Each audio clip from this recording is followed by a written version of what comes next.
Hello guys, welcome again to robo trading channel. हम देख रहे हैं full stack algo trading course.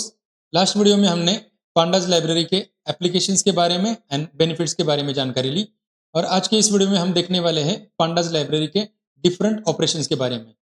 तो चलिए हम सीधा चलते हैं हमारे स्क्रीन पर। तो सबसे पहले हम पांडाज इंस्टॉल करते हैं। इसके लिए हम टाइप करते हैं पिप इंस्टॉल पांडाज। अभी इस कंप्यूटर में पांडाज की लाइब्रेरी ऑलरेडी इंस्टॉल्ड है। पांडाज की लाइब्रेरी इंस्टॉल करने के बाद हमारी फाइल में इंपोर्ट करते हैं। उसके लिए हम लिखेंगे इंपोर्ट पांडाज एज पीडी। इस तरह से हमने पांडाज की लाइब्रेरी हमारे फाइल में इंपोर्ट कर ली। उसके बाद में जो डेटा है हम एक्सचेंज से फेच करते हैं। जो हिस्टोरिकल डेटा होता है कैंडल का, वो हम पहले एक सीएसवी फाइल में स्टोर करते हैं और उस सीएसवी फाइल को बाद में डेटा फ्रेम में कन्वर्ट करते हैं। डेटा हम क्या करते हैं, कैसे दिखता है ना, कौन से फॉर्मेट में, वो पहले मैं आपको दिखा देता हूँ। यहाँ पर हमारी फाइल है history.csv। ये फाइल है, इसमें क्या क्या डेटा है अभी वो देख लेते हैं।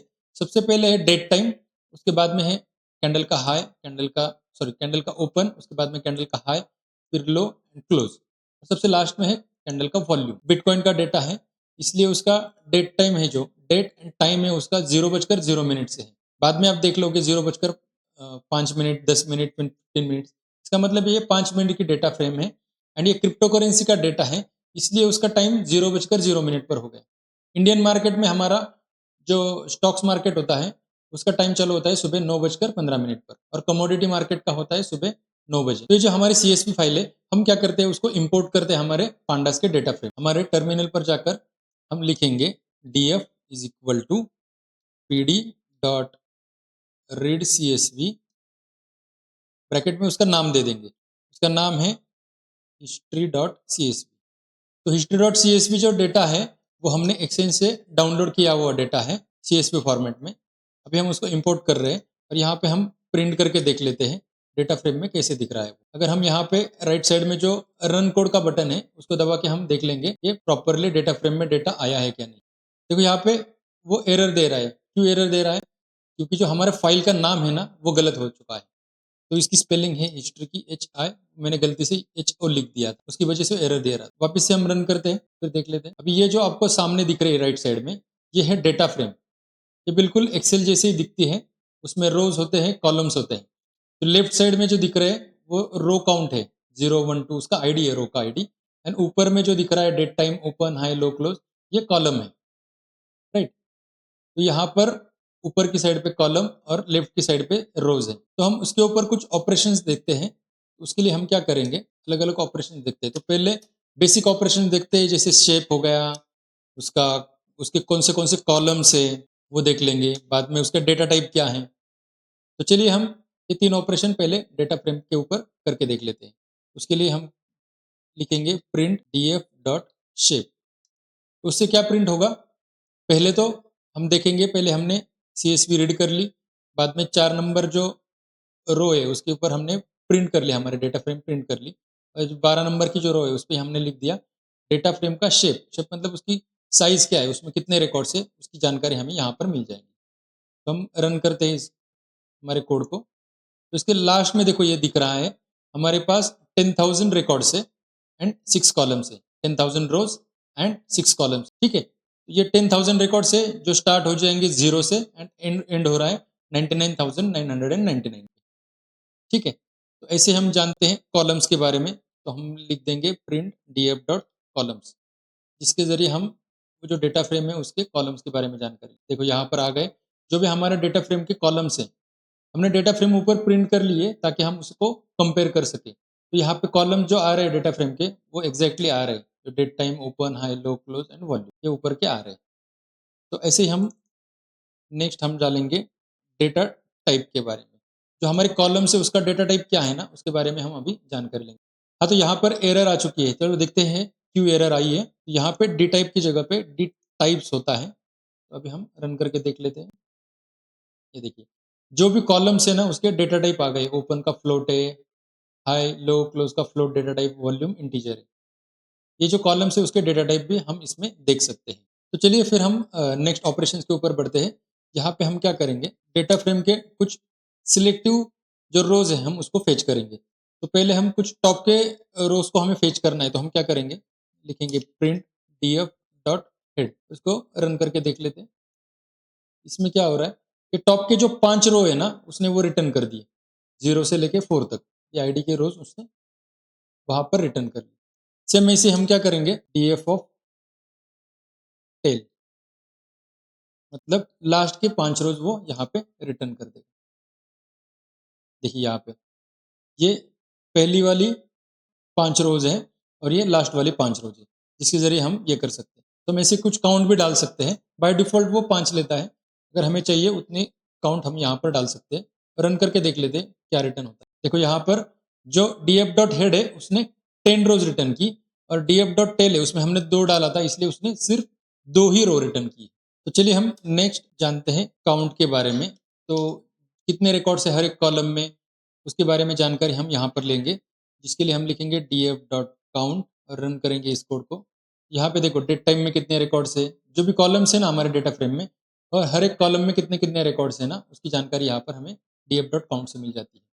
अगर इसकी जगह पर हम df print df dot info किया तो पूरे डेटा फ्रेम की इंफॉर्मेशन हमें मिल जाएगी। तो क्या क्या इंफॉर्मेशन है, तो उसमें पहले है उसका क्लास, ये क्या है, डेटा फ्रेम जो है ये pandas dot core dot frame dot data frame. तो उसमें पहले है वो डेटा फ्रेम है उसका क्लास क्या है, उसका क्लास है pandas dot core dot frame dot data frame. ये डेटा फ्रेम टाइप का ये एक ऑब्जेक्ट है, जिसकी रेंज इंडेक्स है, मतलब इसमें 10,000 रिकॉर्ड है, जिसकी शुरुआत होती है 0 से और लास्ट रिकॉर्ड है 99,999।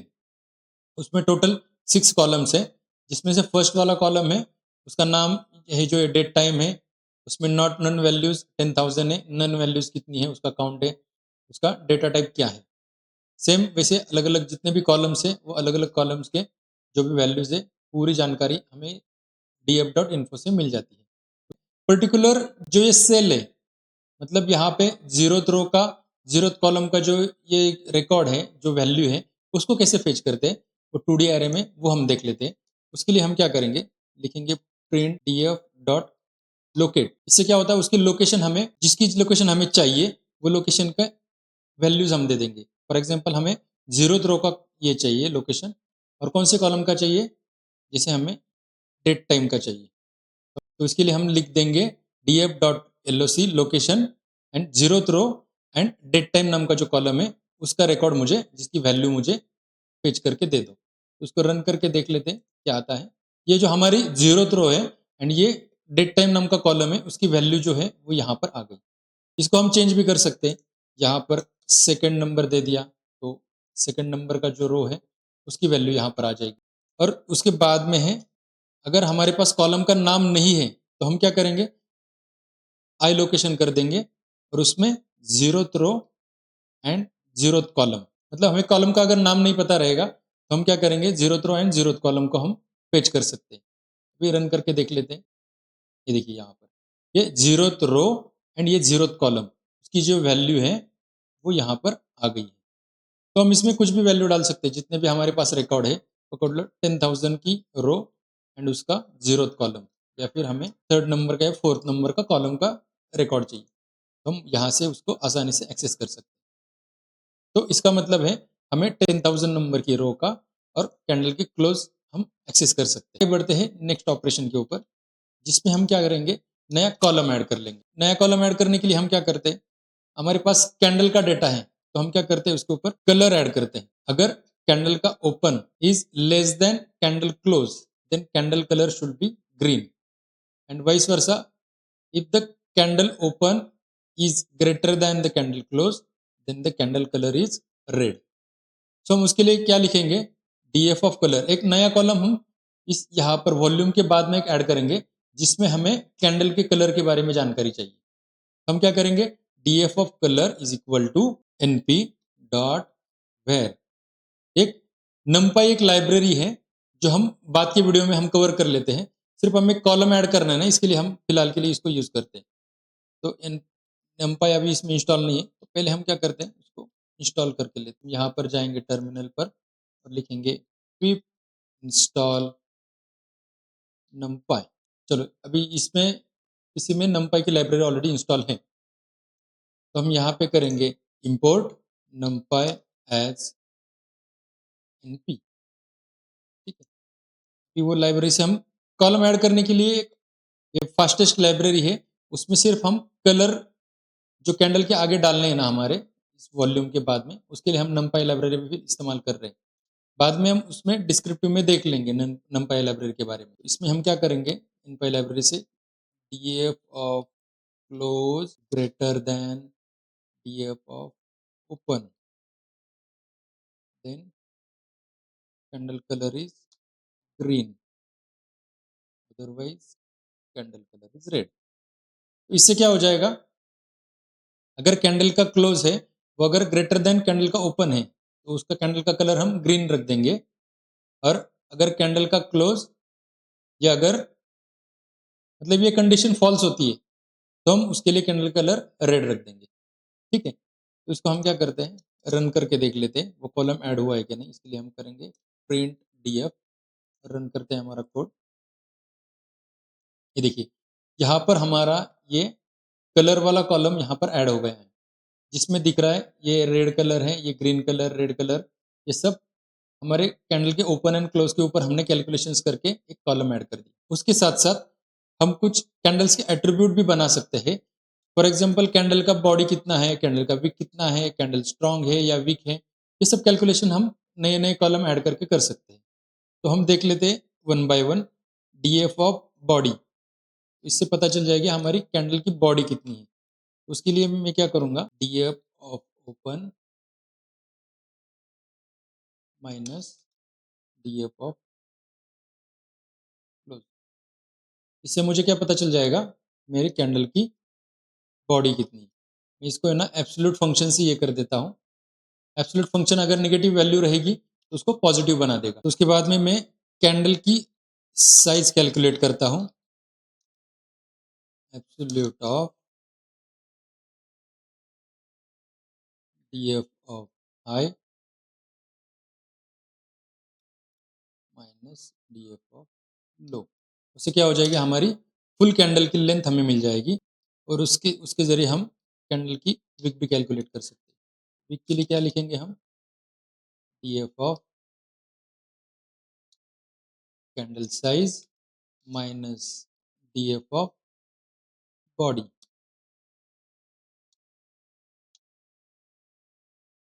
इससे क्या मिल जाएगा हमें, कैंडल की wick. DF of strength which is equal to np dot where,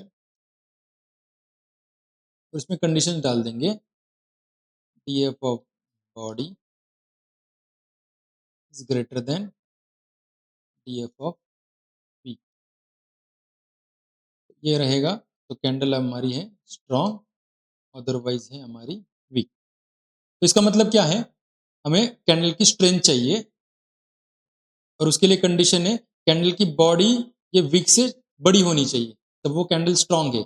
मतलब हमारा जो बायर से वो सेलर से ज्यादा है तो हम उसमें बाय कर सकते हैं, और वाइस वर्सा अगर नहीं है तो उसका मतलब है हमारी कैंडल वीक है। इसका मतलब हम हमारा जो ट्रेड है वहां पर रोक सकते हैं। तो चलिए हम उसको रन करके देख लेते हैं कौन से कॉलम यहाँ पर ऐड हुए हैं। उसके लिए हम देखिए यहाँ पर पहले 6 कॉलम थे, अभी 11 कॉलम हो गए हैं, जिसमें हमने जो colour, body, candle size, wick, strength, ये सब यहाँ पर ऐड हो गए हैं। तो लास्ट वाला कॉलम है कैंडल की स्ट्रेंथ दिखाता है वीक है या फिर स्ट्रांग। चलिए हम हमारे नेक्स्ट टॉपिक के ऊपर बढ़ते हैं, जिसमें हम कुछ डेटा फ्रेम के ऊपर फिल्टर्स लगाते हैं। तो फिल्टर्स फॉर एग्जांपल हमें ऐसी कैंडल चाहिए जिसकी स्ट्रेंथ है वो स्ट्रांग हो, तो हम उसको कैसे कर सकते हैं, इसके लिए हम लिखेंगे df is equal to df of, यहाँ पर हमारी कंडीशंस आ जाएगी। तो कंडीशन क्या है, df of strength which is equal to strong. तो चलिए हम उसको रन करके देख लेते हैं। यहाँ पर हम क्या फेच करेंगे, वही कैंडल जिसकी स्ट्रेंथ स्ट्रांग हो, ठीक है। तो देखिए यहाँ पर अभी वो फिल्टर कर दिया उसने, और वही कैंडल हमें रिटर्न की है जिसकी स्ट्रेंथ स्ट्रांग है, ठीक है। तो हम क्या करेंगे, यहाँ पे हमारे डेटा फ्रेम के अंदर स्क्वायर ब्रैकेट में हमारी कंडीशंस डालेंगे। तो हमारी कंडीशन जो भी है, data frame of might be colour भी हो सकता है, colour is equal to green, ये भी हम फिल्टर कर सकते हैं। इससे क्या हो जाएगा, सिर्फ वही कैंडल रिटर्न हो जाएगी जिसका कलर ग्रीन है। या फिर हम यहाँ पर colour is equal to red, तो इसके जरिए हम वही कैंडल फेच कर सकते हैं जिसका कलर रेड हो। ऐसे अलग अलग कंडीशंस पे डाल के वो कैंडल रिटर्न कर सकते हैं। तो इसी ऑपरेशन को हम अलग तरीके से भी कर सकते हैं, क्वेरी इस्तेमाल करके, जिसमें हम लिखेंगे df is equal to df dot query, और ब्रैकेट के अंदर हम वो क्वेरी लिख देंगे सिंगल कोट के अंदर। हमारी क्वेरी क्या है, जो भी कंडीशंस हमारी है उसमें से हमें क्या चाहिए, स्ट्रेंथ। तो हम क्या लिखेंगे यहाँ पर, strength equal to double quote में स्ट्रॉन्ग। इससे क्या रिटर्न हो जाएगा, जो भी कैंडल्स जिसकी स्ट्रेंथ स्ट्रांग है वो यहाँ पर डिस्प्ले हो जाएगी। चलो हम रन करके देख लेते हैं। देखिए यहाँ पर वही कैंडल्स हमें रिपीट हो गई, यही कैंडल्स हमें मिल गई जिसकी स्ट्रेंथ स्ट्रांग है। यहाँ पर हम वीक भी लिख सकते हैं, या फिर हम नॉट इक्वल टू स्ट्रांग भी लिख सकते हैं। मतलब स्ट्रांग छोड़ के जो भी है वो यहाँ पर डिस्प्ले हो जाएगी। देखिए वही कैंडल हमें मिल गई जिसकी स्ट्रेंथ स्ट्रांग नहीं है। तो चलिए हम नेक्स्ट देखते हैं, ये जो हमारी स्ट्रेंथ है जो वीक है, या फिर हमारा कलर है ग्रीन और रेड, वो स्मॉल केस में है। अगर हमें वो पूरा अपर केस में या फिर लोअर केस में या फिर और भी कुछ ऑपरेशंस करने हैं, तो उसको उसके ऊपर कैसे करते हैं हम, किसी कॉलम के ऊपर, तो उसके बारे में जानकारी लेते हैं। इसके लिए हम क्या करेंगे, लिखेंगे df of strength is equal to df of strength dot str dot upper. मतलब ये जो स्ट्रिंग है स्ट्रेंथ के अंदर की, उसको अपर केस में कन्वर्ट कर दो। ऐसे बहुत सारे ऑपरेशन हम उसके ऊपर कर सकते हैं, एक पर्टिकुलर कॉलम के ऊपर। ये जो स्ट्रेंथ नाम का कॉलम है उसके ऊपर हम अभी ऑपरेशंस कर रहे हैं। चलो हम रन करके देख लेते हैं। देखो ये जो वीक स्ट्रांग जो भी लिखा है वो पूरा अपर केस में कन्वर्ट हो। तो चलिए हम हमारे नेक्स्ट टॉपिक के ऊपर बढ़ते हैं। यहां पर हम जानेंगे कि जो कैंडल्स है उसका मूविंग एवरेज अगर हमें निकालना है, हमें जो भी हमारी स्ट्रेटजी है उसका लॉजिक लगाना है, उसमें अगर मूविंग एवरेज लगाना है तो उसमें कैसे लगाएंगे, उसके लिए हम लिखेंगे df ऑफ रोलिंग एवरेज। मतलब ये एक नया कॉलम क्रिएट कर देगा रोलिंग एवरेज नाम का, जिसमें हम क्या करेंगे, जो भी हमारे पास डेटा है उसका जो कैंडल का क्लोज है उसका एवरेज निकाल के एक नया कॉलम में हम डाल देंगे। इसके लिए हम क्या लिखेंगे, df of rolling average is equal to df of close, क्योंकि हम कैंडल के क्लोज के ऊपर लगा रहे हैं ना, इसलिए df ऑफ क्लोज लिख दिया, डॉट रोलिंग, और विंडो इज इक्वल टू 50। मतलब इसका क्या मीनिंग है कि हमें लास्ट 50 कैंडल्स का मुझे मूविंग एवरेज निकाल के दे दो, राइट। तो ये पूरे लाइन का क्या मीनिंग है, एक नया कॉलम मुझे क्रिएट करा के दे दो जिसमें मेरे जो डेटा फ्रेम है उसका जो उसमें जो कैंडल का क्लोज नाम का कॉलम है उसके ऊपर जो प्रीवियस 50 कैंडल्स है उसका मुझे एवरेज चाहिए। मीन ये क्या है, एवरेज है।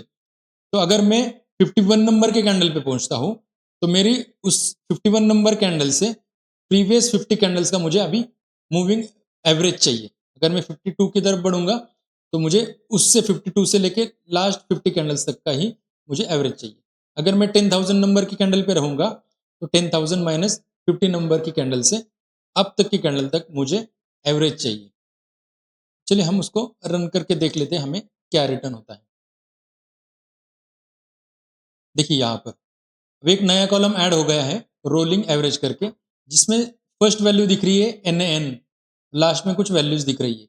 ये NaN वैल्यूज क्यों आई, क्योंकि हमने विंडो इक्वल टू 50 लिखा है। मतलब अभी करंट कैंडल से लेके लास्ट 50 कैंडल तक का हमें एवरेज चाहिए।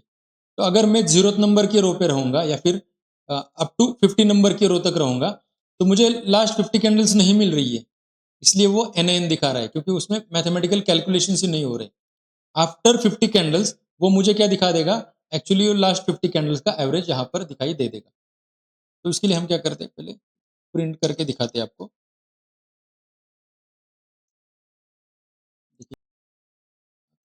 तो देखिए यहाँ पर पहले टॉप के 55 कैंडल्स हमें दिख रहे हैं, 0 से लेके 54 आईडी तक।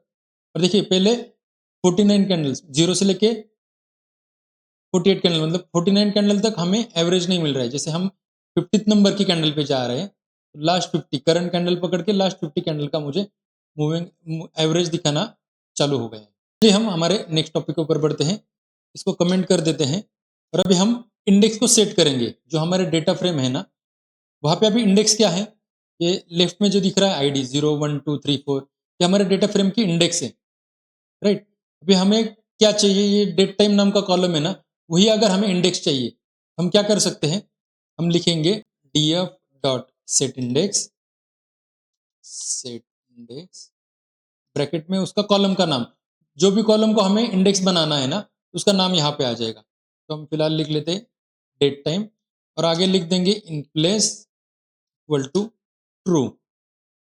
तो इसका क्या मीनिंग है, in place equal to true से जो भी डेटा फ्रेम हम जो बना रहे, जो भी ऑपरेशन उसके ऊपर कर रहे, तो यहाँ पे हम क्या कर रहे, उसकी इंडेक्स सेट कर रहे, वो परमानेंटली हो जाएगी। अगर in place equal to true नहीं लिखा तो बाय डिफॉल्ट हो जाएगा फॉल्स, और जो भी ऑपरेशन हम कर रहे हैं वो टेम्पररी हो जाएंगे। मतलब उस ऑपरेशन के लिए अगर हम दूसरा कोड, दूसरा किसी नेक्स्ट ऑपरेशन करेंगे, तो हमारी मेन वाली जो डेटा फ्रेम है उसके ऊपर ही ऑपरेशन हो जाएगा, जो भी बीच वाले ऑपरेशन से सब स्किप हो जाएंगे। इसलिए हम जो भी ऑपरेशंस करने हैं उसके लिए हम mandatorily in place equal to true लिख देंगे।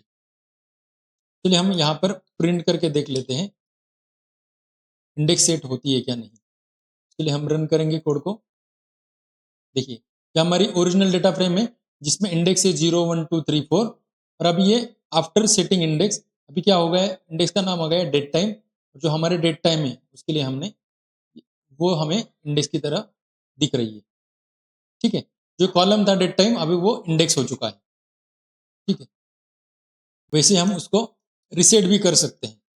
उसके लिए हम लिखेंगे df डॉट रिसेट इंडेक्स, और in place equal to permanently चाहिए तो हम लिखेंगे in place equal to true.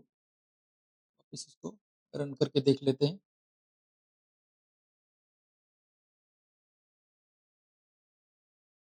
अभी देखिए हमारी ओरिजिनल डेटा फ्रेम में उसके बाद में हमने सेट इंडेक्स कर दिया डेट टाइम कॉलम को, तो यहाँ पर वो इंडेक्स सेट हो गई। और नेक्स्ट हमने वापस रिसेट इंडेक्स कर दिया, तो वापस से वो इंडेक्स निकल गई, और जो जो हमारी इंडेक्स थी वो वापस कॉलम बन गई। डेट टाइम जो इंडेक्स थी वापस यहाँ पर कॉलम बन गए। 0 1 2 ये बाय डिफॉल्ट की इंडेक्स यहाँ पर सेट हो गई। तो चलिए हम हमारे नेक्स्ट टॉपिक के ऊपर बढ़ते हैं। हमने लास्ट टाइम ये जो किया था df dot rolling average, moving average के लिए, तो उसके लिए क्या हुआ था, कुछ वैल्यूज हमें NaN मिल रही थी, लेकिन हमें अल्गो ट्रेडिंग में कुछ ऑपरेशंस करने हैं, तो NaN वैल्यूज नहीं चलती, नन या फिर NaN वैल्यूज। उसके लिए हमें क्या करना पड़ता है, जो भी हमारे डेटा फ्रेम है उसके उसमें से NaN वैल्यूज निकालनी है। तो उसको हम क्या क्या कर सकते हैं, df is equal to df dot drop Na, right. तो इसमें से जो भी NaN की वैल्यूज है वो सब ड्रॉप हो जाएगी। तो रन करके देख लेते हैं। तो देखिए जो भी हमारी वैल्यूज थी उसमें से NaN वैल्यूज सब अभी निकल गई है, ठीक है। अब ये सब हमने ड्रॉप कर लिया इसलिए ड्रॉप Na आ गया। अगर इंस्टेड ऑफ ड्रॉप हमें उसमें NaN की जगह पे 0 चाहिए, तो हम क्या कर लेंगे, यहाँ पर तो कमेंट करते हैं, नीचे लिख देते हैं df is equal to df dot fill Na। Fill Na कौन से वैल्यू से, 0 वैल्यू से। तो यहाँ पर जितनी भी NaN वैल्यूज है वो 0 से फिल हो जाएगी। तो रन करके देख लेते हैं। देखिए यहाँ पर NaN थी, वहां पर अभी 0.0, मतलब सब 0 से रिप्लेस हो चुका है। तो चलिए हम हमारे नेक्स्ट टॉपिक के ऊपर बढ़ते हैं। नई फाइल हमें एनालिसिस के लिए जो जरूरत होती है ना, उसके कुछ ऑपरेशंस देखते हैं। लेकिन उसके लिए हम क्या करेंगे, पहले हमने CSV जो रीड की थी ना, तो अभी हम यहाँ पे एक्सेल रीड करेंगे। तो उसके लिए हमें क्या चाहिए, df इज इक्वल टू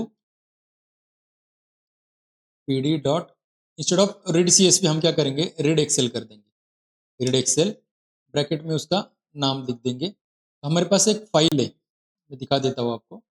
ये रिजल्ट डॉट एक्सएलएस फाइल है। इसमें क्या है, हमारे पास कुछ डेटा है जिसमें हमारी कैंडल की कब एंट्री हुई है, उसकी एंट्री प्राइस क्या है, एग्जिट प्राइस क्या है, और उसका पीएनएल क्या है। ये 4 कॉलम है, एक फाइल है। उसको हम क्या करेंगे, डेटा फ्रेम में पहले इंपोर्ट करेंगे और उसके ऊपर इसके कुछ ऑपरेशंस देख लेंगे। ठीक है, तो हम इसको पहले रीड कर लेते हैं। यहाँ पे रिजल्ट डॉट एक्सएलएस, राइट। उसमें से कौन सा शीट चाहिए हमें, sheet name is equal to, उसका 0 डाल देंगे। जो फर्स्ट वाला शीट है ना, वो उसमें से रीड हो जाएगा। और उसको प्रिंट करके देख लेते हैं। देखिए यहाँ पर क्या हो गया, जो भी हमारी जो एक्सेल फाइल है वो हमने डेटा फ्रेम में रीड कर ली। और जैसे हमने प्रीवियसली देखा था, इसमें ये लेफ्ट साइड में उसके इंडेक्स है 0 से लेके 383 तक। अपर साइड में सब कॉलम्स है। इसमें एंट्री डेट टाइम है अभी, और पीएनएल है। इसके ऊपर कुछ हम ऑपरेशंस देखने वाले हैं। पहले हम देख लेते हैं। तो हम यहाँ पर क्या करने वाले हैं, जो भी हमारा पीएनएल है उसको हम ग्रुपिंग करने वाले हैं। उसको ग्रुपिंग करके क्या करेंगे, हम डे वाइज पीएनएल क्या है, हमारा मंथली पीएनएल क्या है, ऐसे अलग अलग कॉम्बिनेशन से हमारा एवरेज कितना आया है प्रॉफिट का, हमारा मैक्स प्रॉफिट कितना है, मिन प्रॉफिट कितना है, ये अगर हमें कैलकुलेट करना है ना, तो हम क्या करेंगे, उसके लिए हमारे एंट्री डेट टाइम के ऊपर हम क्या करेंगे, उसको पहले ग्रुपिंग करा के लेंगे। तो एंट्री डेट टाइम में क्या क्या है, हमारे डेट भी है, मंथ भी है एंड ईयर भी है। तो डेट वाइज, मंथ वाइज या फिर ईयर वाइज हम पहले उसको ग्रुपिंग करेंगे। और जो पीएनएल का कॉलम है ना, उसके ऊपर हम उसका समेशन निकालेंगे, मतलब उसका एडिशन करके कितना वैल्यू आ रहा है वो देख लेंगे। तो उसके लिए हम यहाँ पे क्या लिखेंगे, तो यहाँ पे हम पहला ऑपरेशन करेंगे। ये जो आपको दिख रहा है डेट टाइम एंड पीएनएल, उसके अकॉर्डिंगली हम क्या करेंगे, day wise, month wise, year wise, ये पीएनएल का एडिशन करके ना हम एनालिसिस कर सकते हैं। तो उसके लिए हम क्या करेंगे, पहले जो एंट्री डेट टाइम ये कॉलम है उसको पहले चेक कर लेंगे। या अगर entry date time data type नहीं रहेगा ना, पहले इसको डेट टाइम में कन्वर्ट करते हैं। उसके लिए हम क्या करेंगे, लिखते हैं DF of entry date time is equal to PD dot to date time, हमारे कॉलम का नाम। इससे क्या होगा, हमारा जो कॉलम है एंट्री डेट टाइम वो पहले डेट टाइम में हमने कन्वर्ट कर लिया। तो उसके बाद में हम उसको इंडेक्स बना देते हैं। उसके लिए क्या सिंटैक्स है, हमने पहले देख लिया है, df डॉट सेट इंडेक्स, और फिर देंगे उसका कॉलम का नाम एंट्री डेट टाइम। बाद में लिख देंगे in place is equal to true. इससे क्या हो गया, अभी इंडेक्स सेट हो गई। अभी यहाँ पे 012 इंडेक्स थी, अभी हमारी एंट्री डेट टाइम ये कॉलम है अभी इंडेक्स बन गया। उसके बाद में मैं लिखूंगा। तो चलिए पहले इसको प्रिंट करके देख लेते हैं यहाँ तक प्रॉपरली हुआ है क्या नहीं। चलिए हम प्रोग्राम को रन कर लेते हैं। यस, अभी हमारा ये एंट्री डेट टाइम है, ये अभी हमारी इंडेक्स बन गई। अभी हम उसको क्या करेंगे, ग्रुपिंग कर लेंगे। और हमें क्या जानना है, मंथली पीएनएल कितना है, पीएनएल की एडिशन मंथली हम देख लेंगे। उसके लिए हम लिखते हैं मंथली, या फिर हम क्या करेंगे, ग्रुप लिखते हैं, group DF is equal to DF dot resample of M, इसलिए मंथली हो जाएगा ये, डॉट सम। तो हम अभी ना ग्रुप डीएफ को पहले प्रिंट करके देख लेते हैं अभी मंथली पीएनएल आ गया कि नहीं। तो रन करते हैं। देखिए यहाँ पर हमारा ये जो एंट्री डेट टाइम है उसमें हर एक महीने की लास्ट डेट आ गई है यहाँ पे। उसके आगे जो पीएनएल है उसका एडिशन हो चुका है। ठीक है, तो इससे हम क्या करते हैं, रिसैम्पल से ये जो भी हमारे एंट्री डेट टाइम जो हमारी इंडेक्स है उसको हम रिसैम्पल करके ग्रुपिंग करते हैं अकॉर्डिंग टू जो एंट्री डेट टाइम है उसके अकॉर्डिंगली। अगर हमने यहाँ पे एम लिख दिया इसलिए वो मंथली कर रहा है, अगर यहाँ हम डी लिखेंगे तो अभी ये डेली ग्रुपिंग कर लेगा। देखिए यहाँ पे बहुत ज्यादा रिकॉर्ड है इसलिए टॉप के 5 एंड लास्ट के 5 उसने दिखा दिए। और ये डे के अकॉर्डिंगली हर एक डे में कितना पीएनएल हो चुका है वो दिखा रहा है। बीच में 00 दिखा रहा है क्योंकि उस डे में कोई एंट्री नहीं हुई है, इसलिए वहाँ पे वो 0 दिखा रहा है। ठीक है, ऐसे हम ईयरली भी कर सकते हैं। देखिए 2 साल है 2024 एंड 25, उसका टोटल P&L हम यहाँ पर एग्रीगेट कर सकते हैं। ये जो रिसैम्पल फंक्शन है, ये और भी दूसरी चीज़ों के लिए भी हम इस्तेमाल करते हैं। स्पेशली अगर हमारे पास 1 मिनट का डेटा फ्रेम है और हमें 5 मिनट या फिर 15 मिनट्स की टाइम कैंडल बनानी है, तो उसके लिए भी हम रिसैम्पल करेंगे depending upon the time frame. 1 minute का रहेगा या फिर 5 मिनट्स का रहेगा और हमें बनानी है 15 मिनट्स 30 मिनट्स की कैंडल, तो भी ये रिसैम्पल फंक्शन बहुत ही इंपॉर्टेंट है। इसलिए ओवरऑल आप देखेंगे तो ये पांडास की डेटा फ्रेम है ना, उसके ऊपर सभी ऑपरेशंस हो रहे हैं, ये बहुत ही इंपॉर्टेंट है। ठीक है, तो अभी हम लास्ट वाले टॉपिक पे तरफ बढ़ते हैं, जहां पे हम सीखेंगे उस जो डेटा फ्रेम है, जो फिर हमारे जो पीएनएल है, उसको प्लॉट करना। उसके लिए क्या सिंटैक्स है हम देख लेते हैं। डीएफ ऑफ पीएनएल, जो हमारा पीएनएल कॉलम है, डॉट प्लॉट, सबसे लास्ट में लिख देंगे। हाँ, उससे पहले क्या करना है हमें, तो प्लॉटिंग की लाइब्रेरी जो है ना, उसको इंस्टॉल करना है। मैं आता हूँ मेरे टर्मिनल पर, मैट प्लॉट की लाइब्रेरी है, उसको इंस्टॉल करने के लिए हम लिखेंगे pip इंस्टॉल मैट प्लॉट लिब, इसको इंस्टॉल करेंगे। इंस्टॉलेशन हो गया है, तो उसके लिए हम पहले ये लाइब्रेरी को पहले इंपोर्ट करते हैं। उसके लिए हम लिखेंगे इंपोर्ट मैट प्लॉट लिब डॉट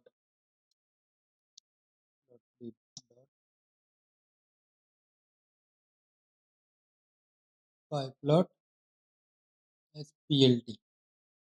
ये जो लाइब्रेरी इसको हमने इंपोर्ट कर दिया है। फिर आफ्टर जो प्लॉट लिखा है हमने, उसके बाद में हम लिखेंगे PLT डॉट शो। इससे क्या हो जाएगा, हमारा ग्राफ प्लॉट हो जाएगा। हम रन करके देख लेते हैं।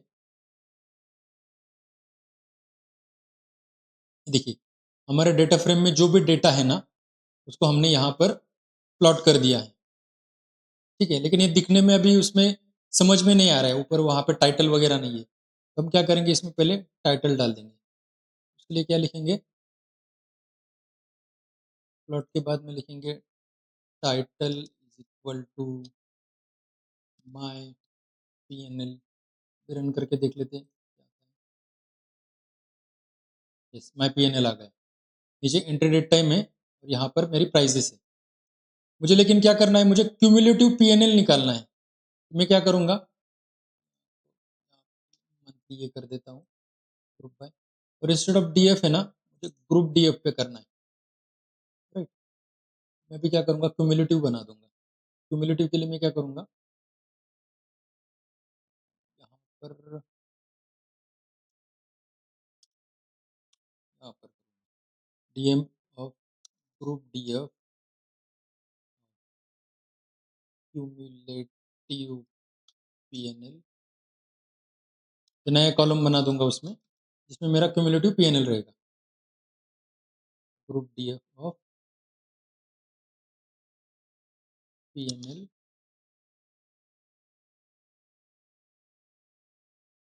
डॉट